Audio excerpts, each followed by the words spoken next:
Halo semuanya, di video sebelumnya telah kita bahas mengenai bersatunya Dewi Tulsi dan juga Sankasur, serta Sankasur yang telah mendapatkan baju besi Krisnanya.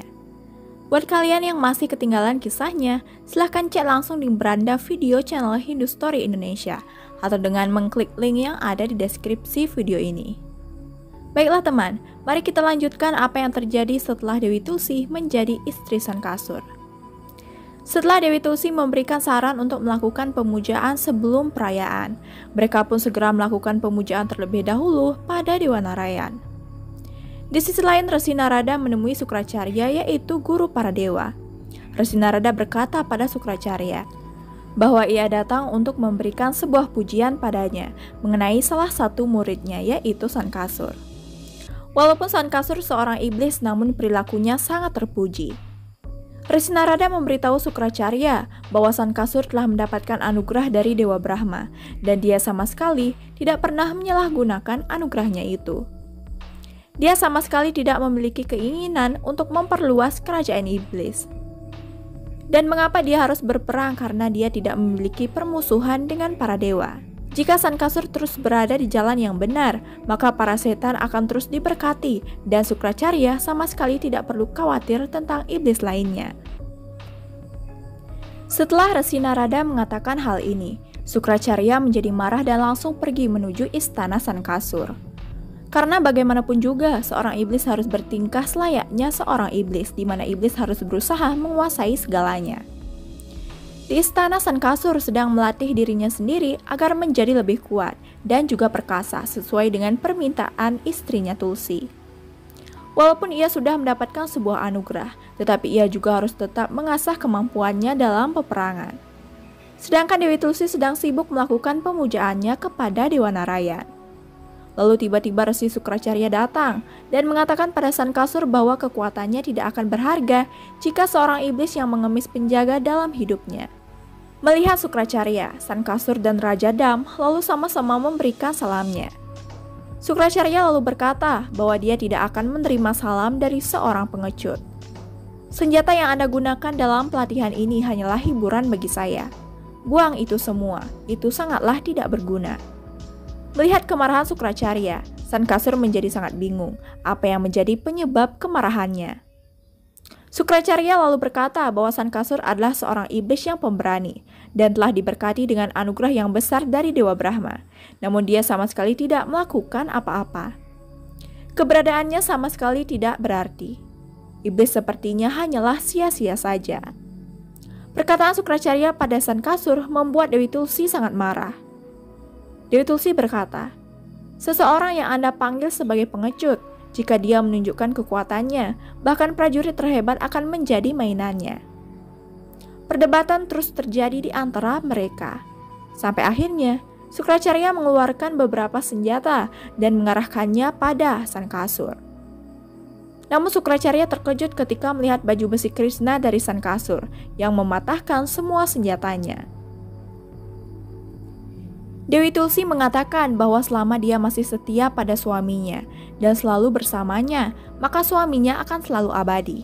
Maka dari itu, Sukracarya lalu menyarankan agar kekuatan Sankasur digunakan untuk menguasai seluruh dunia. Dan Sukracarya juga memberkati Sankasur bahwa ia sendiri yang akan memerintah di ketiga dunia.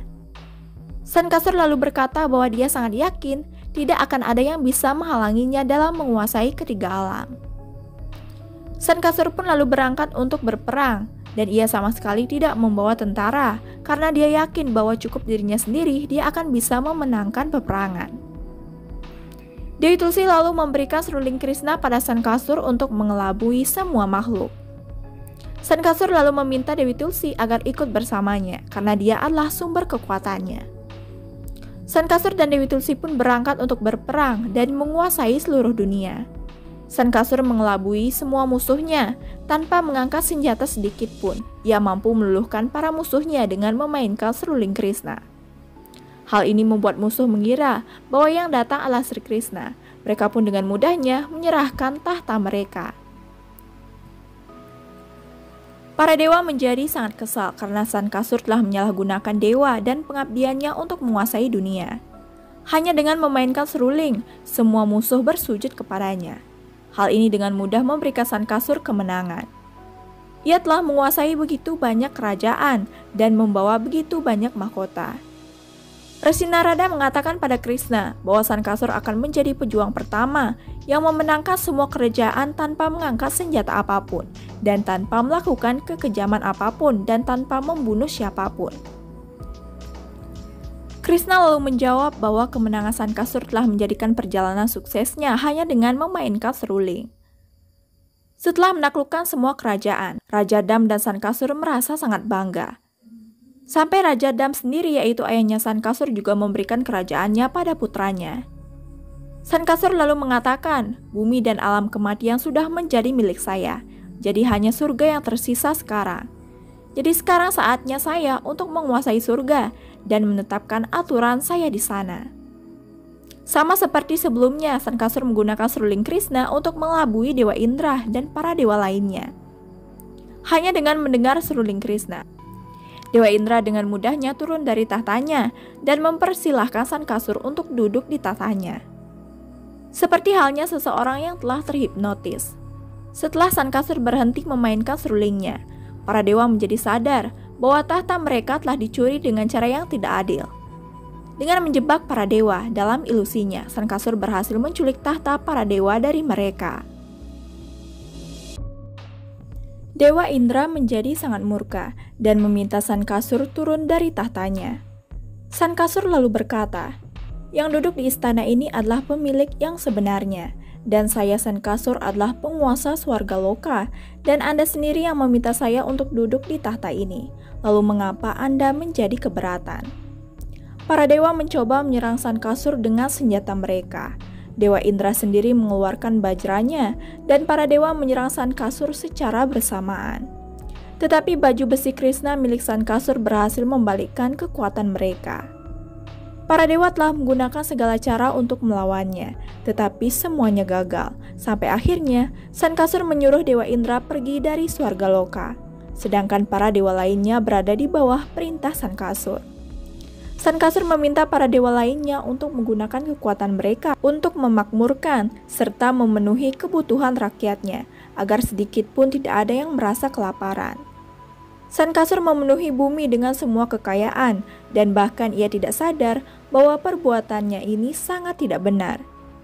Manusia menjadi tidak khawatir akan harta mereka, sehingga rasa malas untuk bekerja semakin meningkat pada diri mereka. Mereka hanya cukup memuja Sankasur, maka mereka akan mendapatkan semua kebutuhannya, dan tidak lagi menyembah para dewa. Para dewa menjadi sangat kesal karena Sankasur membuat mereka miskin dan melarat, sedangkan ia memenuhi bumi dengan kemegahan. Di sisi lain, Sankasur menyambut ayahnya di Swargaloka dan menyuruhnya untuk duduk di singgasana Dewa Indra. Sankasur lalu berkata, "Ayah, aku sudah memenuhi semua keinginanmu, dan saya sekarang adalah penguasa ketiga dunia." Raja Dam lalu berkata pada Sankasur bahwa ia harus berhati-hati, karena para dewa telah menyerah dengan mudah. Bisa saja mereka akan berkonspirasi untuk melawan Sankasur. Di sisi lain, para dewa meminta bantuan kepada Dewa Siwa. Namun Dewa Siwa mengatakan bahwa selagi Sankasur tidak menantangnya, maka Dewa Siwa tidak punya alasan untuk berperang dengan Sankasur. Dewi Tulsi yang sedang berdoa kepada Dewa Narayan, yang mendapatkan tanda-tanda bahwa akan terjadi perang yang sangat besar yang akan membahayakan hidup suaminya. Raja Dam memberitahu Sankasur bahwa Mahadewa memiliki kekuatan yang tak terkira dan tak terkalahkan. Tidak ada yang bisa menghindari kemarahannya. Sankasur menjawab bahwa ia sama sekali tidak takut dengan kekuatan Mahadewa. Perisai Krishnanya dan juga cinta Tulsi akan membuatnya tidak terkalahkan, bahkan Mahadewa sekalipun. Di sisi lain, para dewa memikirkan rencana untuk memancing Sankasur agar menantang Mahadewa untuk berperang. Oleh karena itu, para dewa mengirim Raja Gandharwa untuk menemui Sankasur sebagai utusan perdamaian, sekaligus memancing kelemahannya.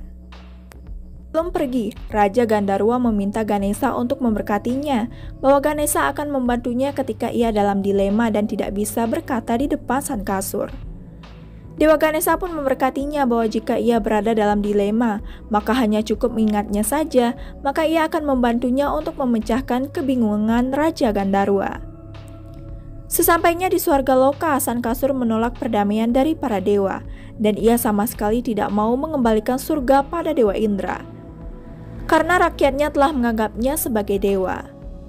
Perdebatan terus terjadi di antara Raja Gandharwa dan juga Sankasur, sampai akhirnya Raja Gandharwa meminta bantuan Ganesha karena ia sudah kehabisan pertanyaan untuk Sankasur.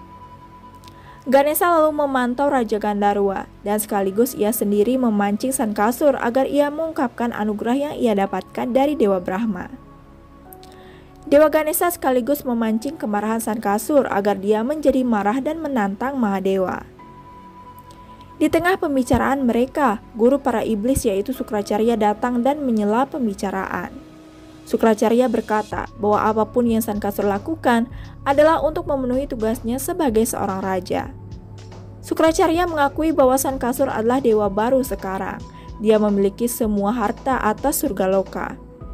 Jadi, para dewa tidak berhak untuk merebut yang sudah menjadi miliknya. Karena mendapatkan banyak dukungan, Sankasur menjadi sangat sombong bahwa ia bisa melakukan apa saja yang ia inginkan. Sampai akhirnya ia mengeluarkan kata-kata yang menantang Mahadewa. Oleh karena itu, Dewa Siwa tidak lagi memiliki alasan untuk tidak berperang dengan Sankasur.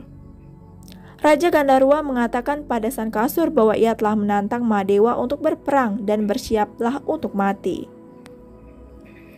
Raja Gandharwa juga mengatakan bahwa walaupun ia memiliki 3 anugerah dari Dewa Brahma, tetapi jika di depan Dewa Siwa itu semuanya tidak ada apa-apa.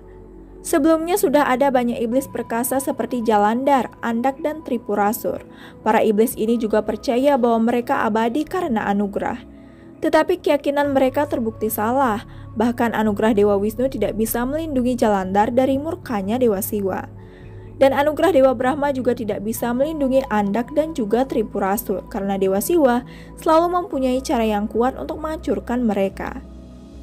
Sankasur tidak menghiraukan perkataan Raja Gandharwa karena ia yakin bahwa ia abadi dengan 2 anugerah Dewa Brahma yang lain, yang tak satu pun para dewa yang mengetahuinya.